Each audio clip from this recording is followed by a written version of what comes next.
Hi, everybody. I am Kevin Ioli with Yahoo Sports. And if you watched ESPN last year, and you might have seen one of the biggest upsets in boxing in quite some time, maybe my guest doesn't think it was such a big upset, but I know a lot of the boxing media in the U.S. Thought so.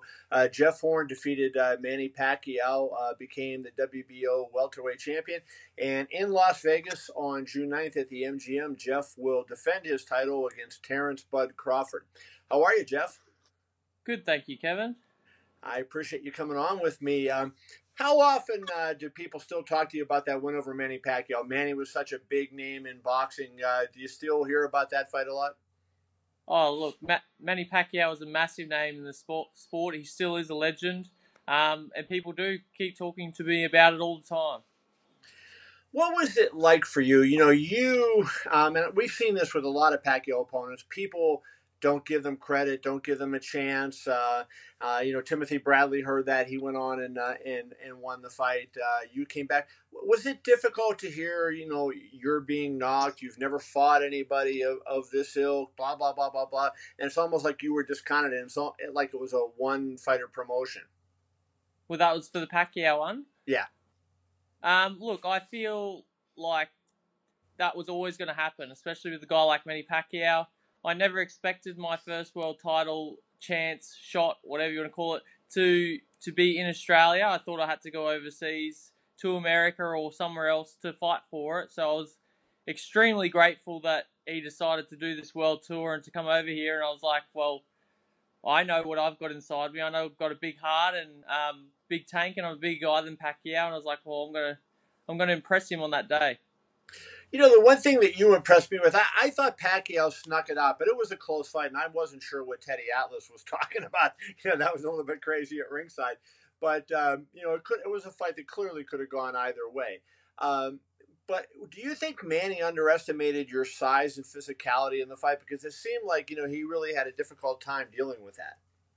Yeah, definitely. He had people around him training him, saying the only way Jeff Horn, Manny Pacquiao is going to win is if he trips on the way to the ring, and that was silly comments from their side. And I think they were kind of planting in his head that this was going to be an easy fight. And we were all telling ourselves. My team was telling me, and I was telling myself, I'm like, this is going to be a hard fight. I'm going to make sure of it.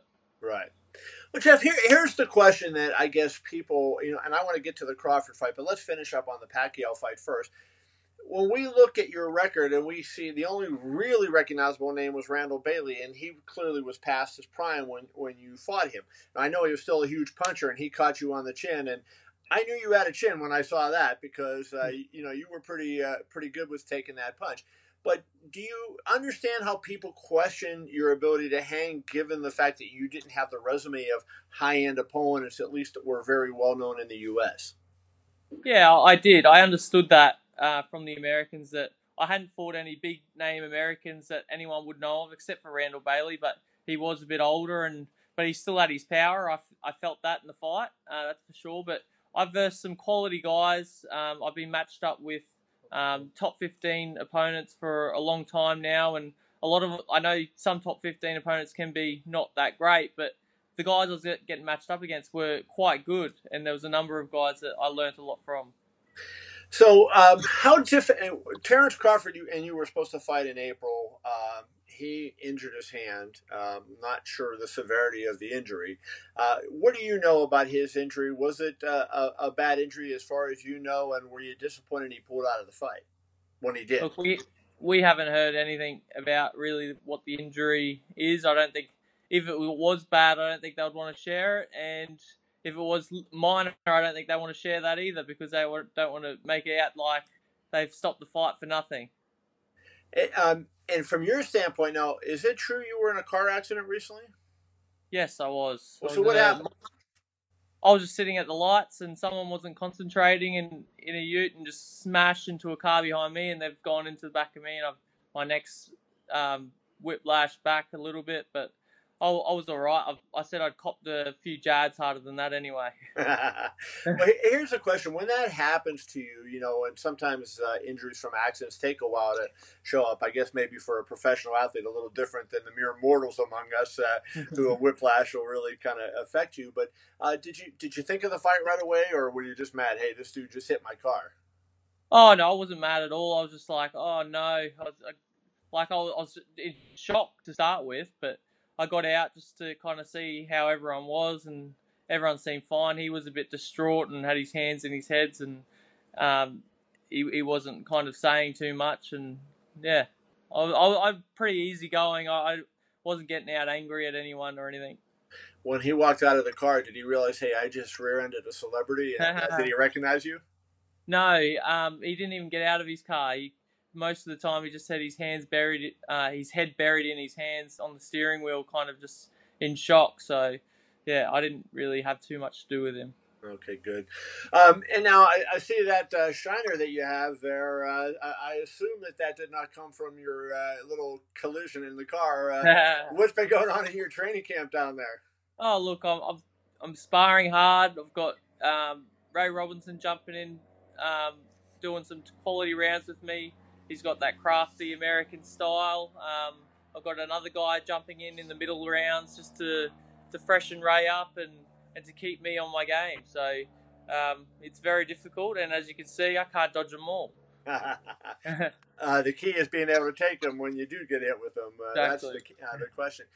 When do you get, you had the advantage in the fight against Pacquiao, fighting at home, having that big home crowd, and not having to travel. This fight, you're going to have to travel, come around the world. I've made the trip to Australia. I've never been to Brisbane, but I was in Sydney. I know that is a brutal trip. So from your standpoint, like, how do you prepare for that? And how early will you come before the fight? Yeah, look, I've done a lot of travel overseas as an amateur, and I felt like I had to sometimes travel long distances and then fight in a couple of days' time. And I did that okay. I obviously wish I had a little bit more time, but I don't want to stay in a place too early either, because then your training changes just slightly, your food habits change just slightly, and just your home atmosphere changes. So I'm planning on arriving 10 days before the fight, and I feel like that's enough time for me to acclimatise, finish my hard sparring here, and I can just start tapering off a little bit once I arrive. Some fighters who travel, they bring their own cooks, their own food, and everything. Will you do that? Is that something, or is like the American? I know you've been to the U.S. before. Is the American food, some of your breakfast food? I guess maybe we don't have here, but are you good with eating here and eating American food, or will you bring a chef and import food to eat? Look, I'll probably just figure that out when I get there. I'm not 100% sure. I've thought about it, but I don't know if we're going to be. I don't think we're going to be bringing someone over. I've got my wife with me and stuff. She could always help me out a little bit, and yeah, hopefully we can find some good food over there. What is it going to be like for you, do you think? The MGM, I mean, now most of the big fights are going to T-Mobile across the street, but the MGM has been the host of some of the biggest fights in boxing history over the last 25 years. Tyson Holyfield, Mayweather Pacquiao, et cetera, et cetera. A lot of really big fights. To step into a place with that kind of history in your career, what will that mean for you? Look, it means the world, and the funny thing is, a couple of years ago, a sponsor took me over in Recon Solutions. They took me over to America to watch the Manny Pacquiao Mayweather fight. And this was a dream back then for me to even fight Pacquiao, let alone in my home state in Brisbane. But now I'm going over there and fulfilling the final part of that dream is to go over to America, fight in a spot where I went to watch, and to go, look, this is the atmosphere I want to be in one day in a few years' time. And here I am just about to step into it, the MGM Grand. The welterweight division is really loaded. I mean, a tremendous amount of good fighters. I interviewed Derek James, the trainer for Errol Spence Jr. yesterday, and I talked to him about your fight with Bud Crawford. So first, let's talk about the division. Who do you see as the guy in the division? You're one of the champions, Keith Thurman. He's given up a title, of course, and then Errol Spence Jr. Who do you see as the guy in the division at the end of the day? Look, I suppose they're all tough guys. I probably rate at the moment. It's hard to say. The 50. Errol Spencer's definitely got the power. He's probably the most powerful there at the moment. Bar myself, of course, but That's going. We're assuming that, yeah. yeah. But Keith Thurman, yeah, he's passed up one of his belts, but he was one that was a target because he had two of them, so he was definitely one that we wanted to crack at. But yeah, it's pretty even, I think, at the top there now, and it'll be an interesting fight for reunification. How do you think when you look at Crawford?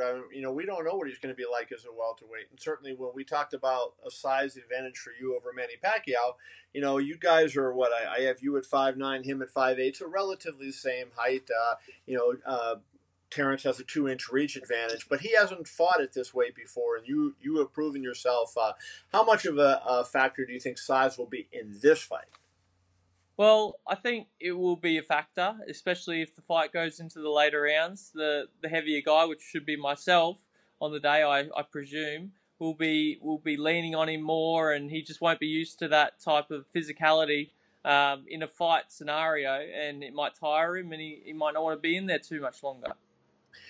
Barry McGuigan, the Hall of Famer, one of the great fighters of recent times, he wrote a column in the UK that I don't know if you happen to see that came out this morning. And he was talking about your fight with Crawford. And he said that because of you don't punch from the angles that a normal guy does and you move differently than some normal fighters do, that you could cause a lot of trouble for Crawford. Have you found in your career, because your style is slightly different than the traditional, that has been true? And do you think that will be a problem for Terence in the fight? Yep, every single fight. I think all the fights that we've taken, all the international guys that we've taken to fight, have all thought that they've watched me and gone, oh, we're going to take this guy out pretty easily. He doesn't look that great. But once they get in with me, they're surprised at my strength and the angles that I come off, and they're just completely shocked, and they start second guessing themselves. And I think that's what's going to happen to Crawford. Seemed like your head movement against Pacquiao too. He would throw a punch, and then he didn't have that second punch to come back because you weren't where he thought you were going to be in the fight. Did you notice him getting frustrated? Like when he couldn't find you for a combination? Yeah, I did. I thought he was annoyed. He probably thought it was going to be an easier fight than that, and once he knew what I was bringing to the table, which was that strength and that muscle and that not give up attitude, he was kind of like, what am I up against here? Yeah, sometimes that's maybe when you wish that you weren't working in the Senate and you had done your road work. You're saying, what was I doing here? Exactly. Terence is a tremendous fighter. I mean, look, some people think he's the best fighter in the world. At the worst, I think you would agree he's probably top 5 fighter in the world. What are his strengths and what concerns you that he does? Look, he is a very, very accomplished boxer. He does everything swiftly and moves well. He can switch. He can punch power from both sides. So he is an incredible fighter. I've got to give him that. He's done it before. He's beaten a lot of guys and he's undefeated. But everyone's beatable. And Glenn, my trainer, has watched him and can see holes in his game as well. And as long as I can get in there and use those to my advantage, I can win the fight. I was having a brief conversation with your promoter, Dean Lonergan, the other day, and he brought up the fact that I want to get your reaction as he said, who is Terence Crawford really beaten? And he was kind of saying, hey, look, I'm not saying he's not a great fighter, but if you're going to say Jeff hasn't beaten a lot of, prime top guys, who has he beaten? Do you look at that and agree, or do you think that that's just kind of promoter talk trying to sell the fight? Oh, look, it's a little bit of he hasn't fought anyone supreme, but he has fought some good fighters. It's hard to say because I've fought some great guys out there as well, but some people don't know about them or anything. So it could be the same with Crawford. I haven't really looked too much into Crawford's career. I know he's done very well, but I'm not going to let any of his wins stress me. I'm just going to worry about what I can do and bring that to the ring. I don't like this when it happens, but you sometimes will see the fight camps. They fight over things like what country the judges are from. And I feel like, hey, we should assume the judges are going to be fair and the referee is going to be fair. Robert Byrd is going to be the referee in the fight. I believe all Americans are going to be judging it. Are you happy with that? I mean, does it concern you at all? Look, I just want it to be as fair as possible. As you said, as long as it's 100% fair scoring, I'm happy. Like it doesn't matter. But it's just, I guess people like my coach and my promoter look at history of how guys have scored fights and who they've scored it to, and that thing comes into it to who they think is who should be reffing or judging the fight. I would think you would want a referee that would let you kind of fight on the inside as opposed to breaking you up right away.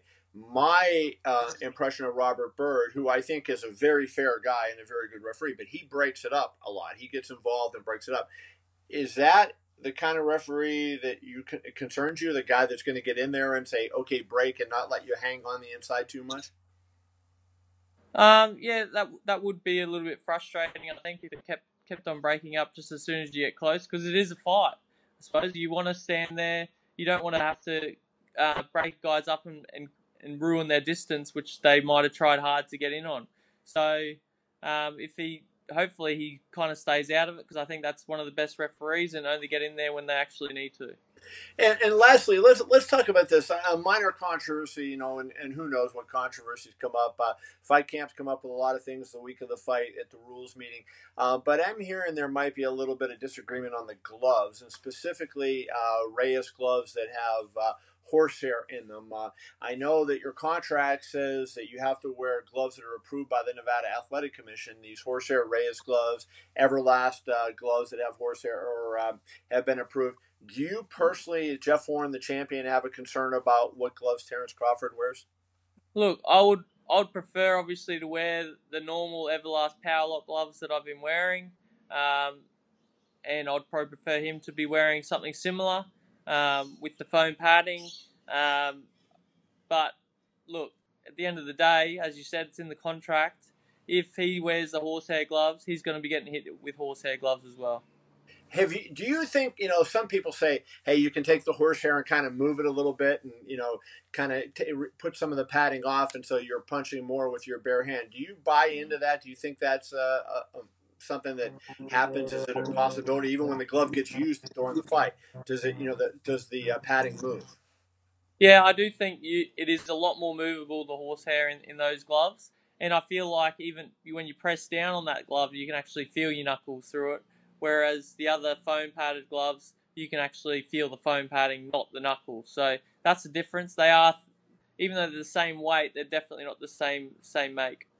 Last thing I wanted to ask you about that. One time talking to Floyd Mayweather after one of a million glove controversies he was involved in, he talked about the foam gloves, and especially I think it was the Everlast gloves he was talking about. They support the wrist better than maybe some of these other ones. Do you feel like with those power lock gloves that that you have that better wrist support and that you can punch through more than a glove that maybe doesn't have that kind of wrist support? No, I haven't really thought about the wrist support of the glove. It hasn't really been a factor in my mind. I suppose if I had bad wrists or something, I might be thinking about it, but it hasn't crossed my mind. Now, you're going to be fighting on ESPN Plus here, a new subscription service in the U.S. It's going to be on pay-per-view in Australia. Any Australians coming over to Las Vegas to have a week of fun and maybe catch a hockey game before they see Jeff Warren defend his title? Are you going to have some fans in the crowd? Yeah, definitely. I've got a fair few people already saying that they're coming, and some people I don't even know saying that we'll see you there at events. So it's great that I've got some support coming over there because I know they're going to be loud in the crowd. Awesome. Well, Jeff, we wish you the best of luck on June 9th here in Las Vegas. I guess it would be, June 10th in Australia. You will be fighting Terence Crawford. Should be a real fun fight. Look forward to seeing it. Thank you so much for your time today. Thank you so much for the interview. Awesome, brother. Thank you.